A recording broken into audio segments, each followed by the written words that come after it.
The morning fog clung to the Amazon rainforest like a thick blanket, making it hard for Tom Miller to see more than a few feet ahead. He wiped the sweat from his forehead and adjusted his backpack, careful not to drop the soil samples he had collected. As a mushroom scientist, he had spent the last 5 years studying the forest's hidden networks of fungi, but nothing had prepared him for what he was about to discover. The local guides had warned him about this part of the forest. They said the ground felt wrong here, and animals avoided the area. Tom had dismissed their concerns as simple superstition, but now, standing in the unusual silence, he understood what they meant. There were no bird calls, no monkey screams, not even the usual buzz of insects. He knelt down and scooped up another soil sample, placing it carefully in a sealed container. The dirt here had a strange metallic shimmer that he had never seen before. His hands trembled slightly as he labeled the container. This was the 5th sample today that showed the same unusual properties.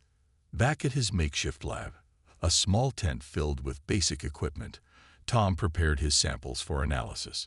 He had been doing this work for so long that he could practically set up his microscope in his sleep. But as he peered through the lens at the first sample, his breath caught in his throat. The fungal structures were unlike anything he had ever seen in his career. Tiny metallic particles, each no bigger than a grain of sand, formed perfect geometric patterns throughout the sample. They seemed to pulse with a faint, barely visible light. Tom adjusted the microscope's settings, convinced he must be seeing things wrong. But the patterns remained, defying everything he knew about natural fungal growth. As the day turned to evening, Tom lost track of time, examining sample after sample. Each one showed the same impossible formations.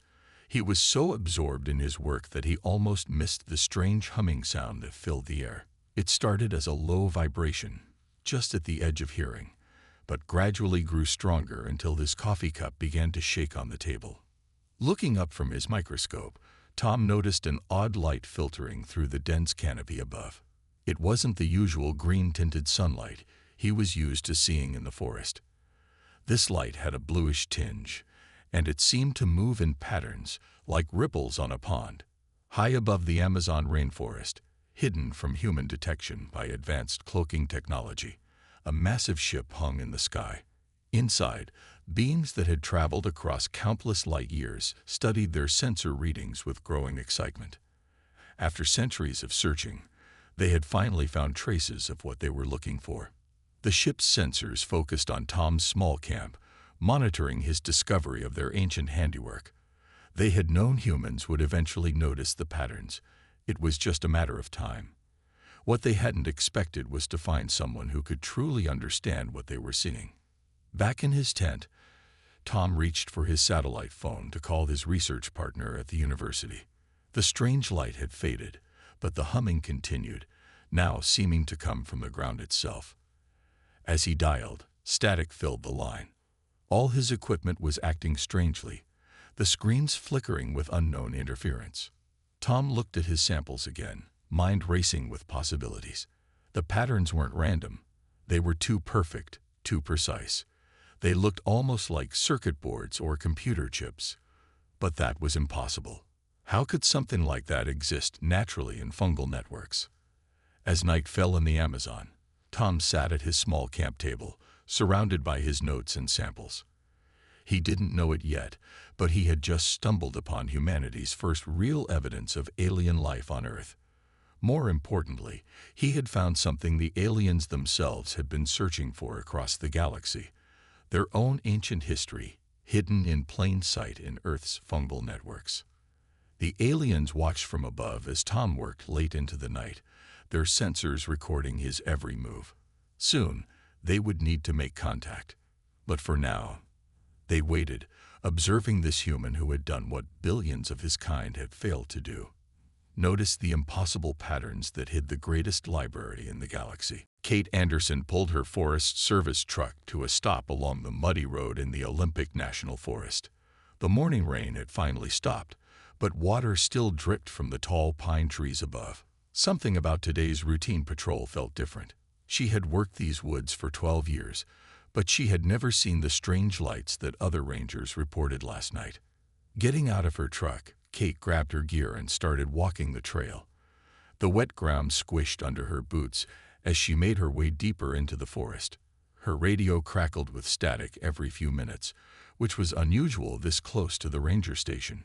She made a mental note to have it checked when she got back. The first strange thing she noticed was a perfect circle of dry ground in the middle of the wet forest. It was about 10 feet wide, and not a single drop of water had touched the soil inside it. Kate knelt down to take a closer look. The ground looked normal, but when she touched it, it felt warm, almost vibrating under her fingers. A few feet away, she found what looked like scientific equipment. At first, she thought it might belong to the university researchers who sometimes worked in the forest. But this was different. The devices were like nothing she had ever seen before. They were smooth, silvery objects that seemed to change shape when she looked at them from different angles. They had no visible buttons or screens, but they hummed softly and gave off a faint blue light. Kate took out her phone to photograph the equipment, but every picture came out blurry. As she tried to take another shot, all the devices suddenly sank into the ground, leaving no trace behind. The dry circle disappeared too, and the forest floor looked normal again, as if nothing had ever been there. High above the forest, the alien ship's sensors recorded everything. They watched Kate with growing interest. Unlike the mycologist in the Amazon, she had stumbled upon their active research equipment. The ship's commander made a quick decision. This human's discovery had moved up their timeline. Kate walked in a wide circle, looking for any sign of the vanished equipment. Her training told her to report this, but what would she say? That she saw strange devices that disappeared into thin ground. That would sound crazy. As she stood there thinking, her radio suddenly came to life with a series of musical tones instead of static. The tones formed a pattern that repeated 3 times. Then, to her shock, a clear voice came through the radio. "We mean no harm," it said in perfect English. "We are collecting data from the forest network." Kate's hand shook as she held the radio. "Who is this?" she asked, trying to keep her voice steady. This had to be a prank, she thought. Maybe the new ranger was playing a joke on her. "We are researchers," the voice replied. "Like your scientist in the Amazon, we study the networks beneath your feet, but we come from much further away than your universities." The air around Kate shifted, and a tall figure appeared a few feet away. It looked almost human, but not quite. Its skin had a silvery sheen, and its eyes were too large, too knowing. Kate took a step back, her heart pounding, but she didn't run. Something about the figure's peaceful stance kept her from panicking. "The fungi in your forests," the figure said, its voice matching the one from the radio. "They are not just living things. They are data storage devices, created by our people long ago. We have been searching for them across many star systems." Kate looked at the ground under her feet, trying to process what she was hearing. All these years walking these forests, and she had never known she was walking on alien technology. The figure took a small device from its belt and held it out to her. In its surface, Kate could see moving images of similar forests on other worlds, all connected by the same hidden networks of living data. "We need your help," the figure said. "You know these forests better than we do. And now that others have noticed our presence, we don't have much time left to find what we're looking for." Jack Wright stared at his computer screen, rubbing his tired eyes. The patterns didn't make sense, but they were definitely there. As a computer science professor who specialized in how networks communicated, he had analyzed thousands of data patterns over the years. But these were different. The fungal networks spreading through the world's forests weren't behaving like normal living things. He took another sip of cold coffee and pulled up the satellite images again. The patterns of fungal growth across different continents matched too perfectly. It was as if the fungi were following some kind of programming. At first, he thought it was a mistake in his data, but after triple-checking everything, he knew he was onto something big. His office walls were covered with maps showing fungal networks from forests around the world. Red strings connected similar patterns he had found. Looking at it now, it reminded him of the internet, a vast network of connections sharing information. But this network was made of living fungi, and it was millions of years old. A new email popped up on his screen. It was from a forest ranger in the Olympic National Forest, someone named Kate Anderson. She had found his research papers online and wanted to talk about strange patterns she had seen in the forest. Attached to her email were several blurry photos that made Jack sit up straight in his chair. The patterns in her photos matched exactly what he had been studying. As he typed a reply to Kate, his computer screen flickered. Numbers and symbols he had never seen before scrolled across his screen. They weren't from any programming language he knew, but they had a clear structure.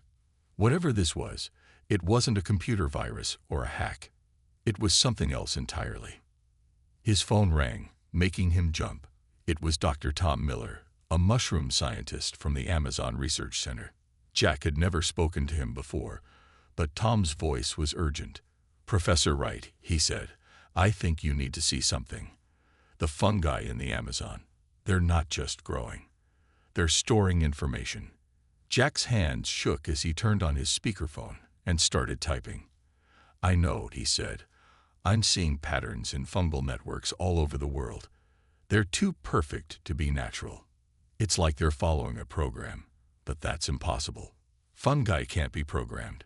Unless," Tom said slowly, "someone programmed them millions of years ago." The lights in Jack's office dimmed, and his computer screen went completely blue. But instead of crashing, it showed a clear message.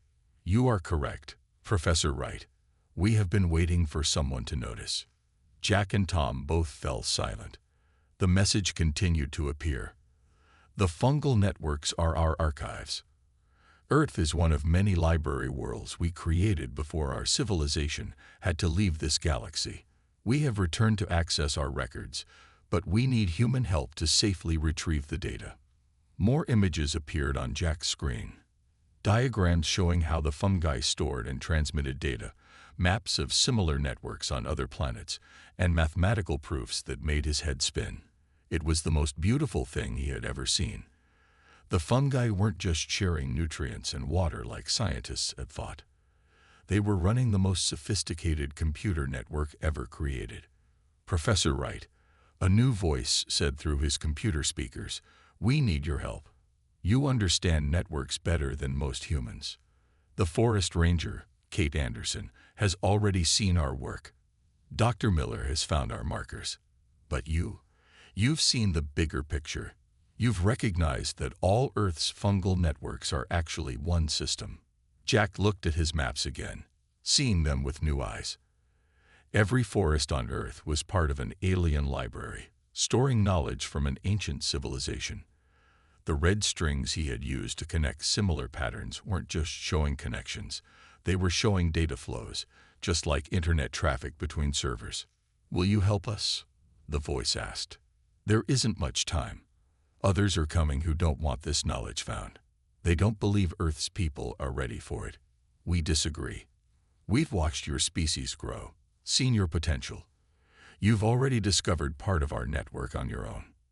Now help us recover what we stored here before it's too late." The small conference room at the Olympic National Forest Ranger Station was not built for meetings like this. Tom Miller sat nervously adjusting his microscope slides, while Kate Anderson kept looking out the window at the misty forest. Jack Wright was still setting up his laptop, which now contained alien data that no other computer on Earth had ever held. None of them had slept much in the past 2 days. How could they? They were about to meet with actual aliens who had been watching Earth for longer than humans had existed. The door opened, and 2 figures walked in. They looked almost human, but their silvery skin and large eyes gave them away. One was tall, the other shorter, but both moved with an odd grace that made them seem weightless. "Thank you for coming," the taller one said. Its voice was gentle, like wind through leaves. "We are the archivists. I am First Reader, and this is Data Keeper." The aliens sat down at the table, their movements smooth and careful, as if they were afraid of frightening the humans. Our story is long, first reader continued, but we will tell you the important parts. Long ago, our people faced a great danger. Our home star was dying faster than we expected. We had to leave our galaxy, but we couldn't take all our knowledge with us. So we created living libraries on suitable planets across many star systems. Datakeeper touched the table, and a hologram appeared above it, showing hundreds of planets connected by lines of light. Earth was perfect for our needs, it said.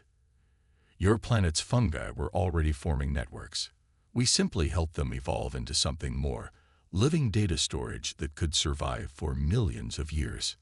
Tom spread out his microscope photos on the table. The metallic patterns I found in the fungi. They're not just storing information, are they? They're processing it too. The whole forest is like a living computer. Yes. First reader nodded. Every fungal thread carries data. Every connection between fungi is a data transfer. Your internet is impressive, but ours has been running for millions of years without power or maintenance. Kate leaned forward. But why reveal yourselves now? Why not just take what you need and go? Because we need your help, Datakeeper said. The network has grown and changed over millions of years. It's become part of Earth's biology. We can't simply download the data without risking damage to your planet's ecosystems. And, it paused, looking troubled, we are not the only ones who know about the library. Jack's laptop suddenly beeped with a warning. Something's happening, he said, typing quickly. The network patterns are changing. It's like something is trying to access them all at once. First reader stood up quickly. They're here earlier than we expected. The destroyers, those who believe our knowledge should stay lost. They think younger species like humans aren't ready for our technology. They'll try to wipe the network clean rather than let you access it. But that would kill all the fungi, Tom said, his face pale. It would destroy ecosystems all over the world. Exactly, Datakeeper said. That's why we need you. You know these forests. You understand both the biology and the data. Together, we might be able to save both the knowledge and your forests. Through the window, they could see strange lights moving in the sky. First reader touched a device on its wrist, and a protective shield shimmered into place around the ranger station. We don't have much time, it said. Will you help us protect both our past and your future?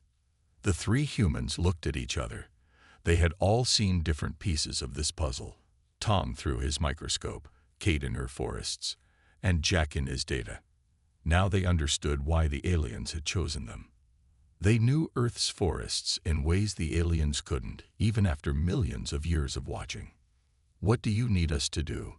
Kate asked, standing up. The others stood with her, human and alien together, ready to face whatever came next. First reader said, we need to secure the main data nodes. Professor Wright, can you help us map them?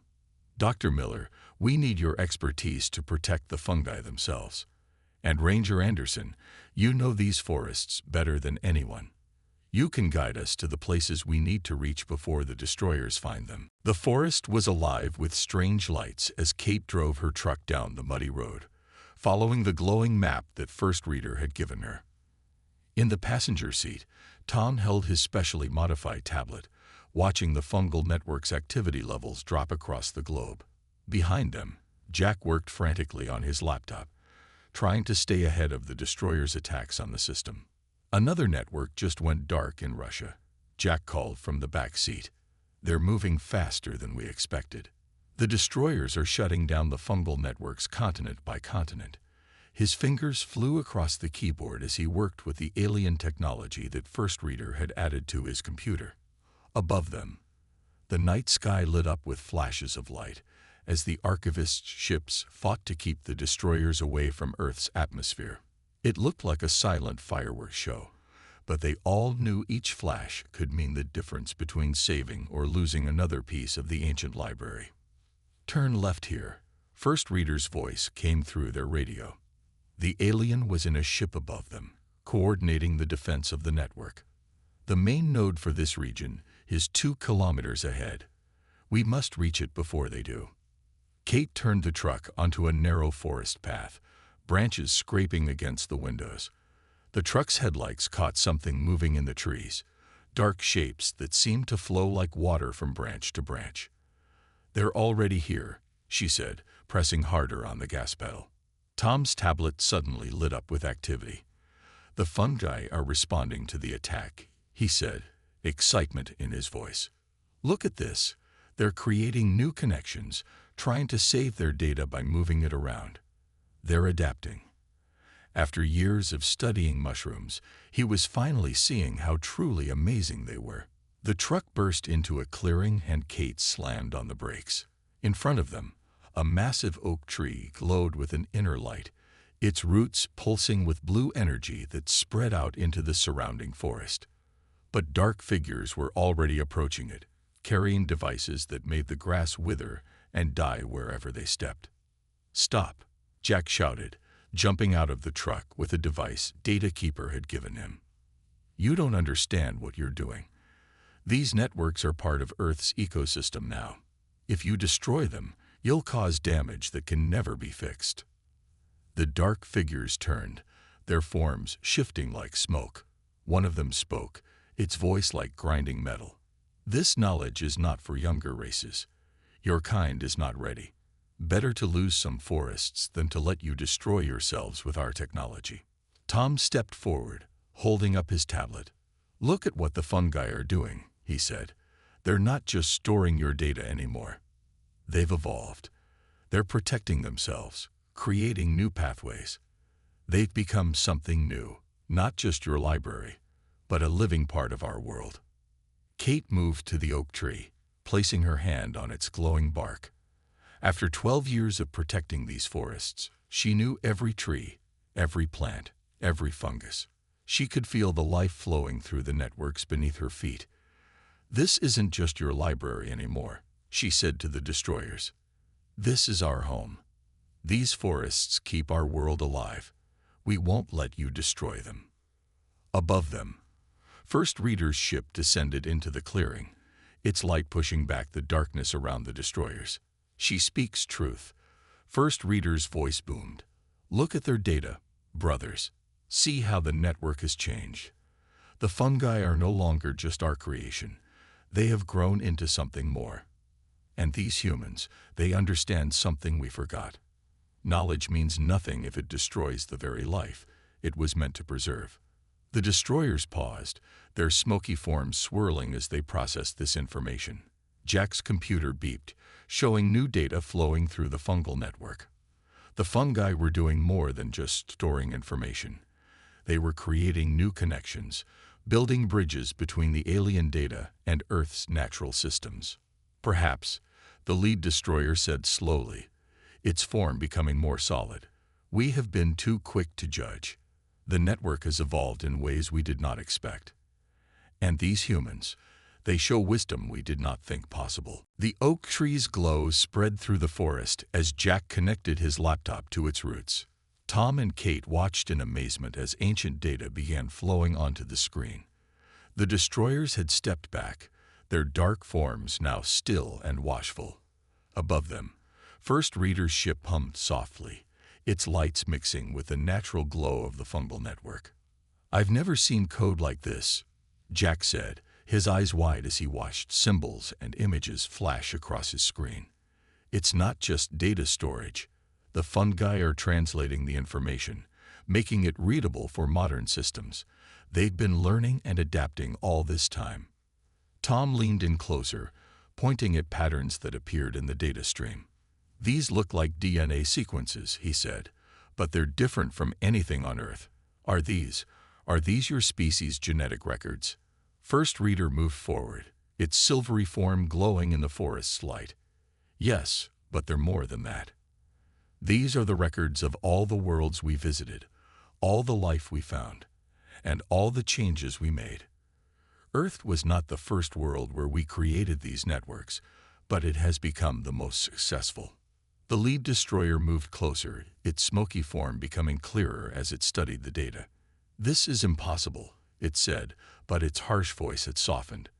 "The network has not just stored our knowledge. It has been combining it with Earth's own biological data. It's creating new possibilities we never imagined." Kate touched another root of the oak tree, feeling the gentle pulse of information flowing beneath the bark. "The forests have always been smarter than we knew," she said. "They communicate, they share resources, they help each other survive. Your data network didn't just survive here, it became part of that system." Jack's laptop suddenly filled with new images. Ancient cities on distant worlds, star maps showing the paths of long-dead civilizations, and biological diagrams that showed how the archivists had shaped life on countless planets. But mixed with this alien knowledge were patterns that looked surprisingly familiar. "Look at this," Tom said, pointing to a sequence of data. "These are Earth species, but from millions of years ago. The fungi haven't just been storing your data, they've been recording Earth's entire biological history." First Reader touched a control on its wrist, and a hologram appeared above them, showing Earth's history as recorded by the fungal network. They watched as continents moved, species evolved, and civilizations rose and fell. The fungi had witnessed it all, recording every change in their living database. "Now you see why this library is so precious," First Reader said, "and why it must be protected, not destroyed. The network has become more than we ever planned. It is a living record of both our people's histories." The destroyers gathered together, their forms shifting as they communicated among themselves. Finally, their leader stepped forward again. "We were wrong," it said.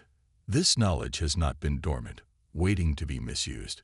It has been growing, evolving, becoming something new. The humans have not tried to steal it or control it. They seek to understand and protect it." Jack's computer beeped with an urgent alert. "The network is activating something," he said. "It's connecting to similar networks on other worlds. The fungi, they're trying to rebuild the connections between all the library worlds." Above them, the sky filled with new lights as distant signals reached Earth. The fungal network had not just preserved the archivists' knowledge, it had maintained contact with other library worlds across the galaxy, waiting for the right moment to rebuild the ancient network. "Our ancestors built these libraries to preserve knowledge," First Reader said, looking at the humans with its large, knowing eyes. "But they also built them to grow, to learn, to become something more. The fungi have done exactly that. They've combined our science with Earth's life to create something neither of us could have made alone." The forest around them pulsed with blue light as more data flowed through the network.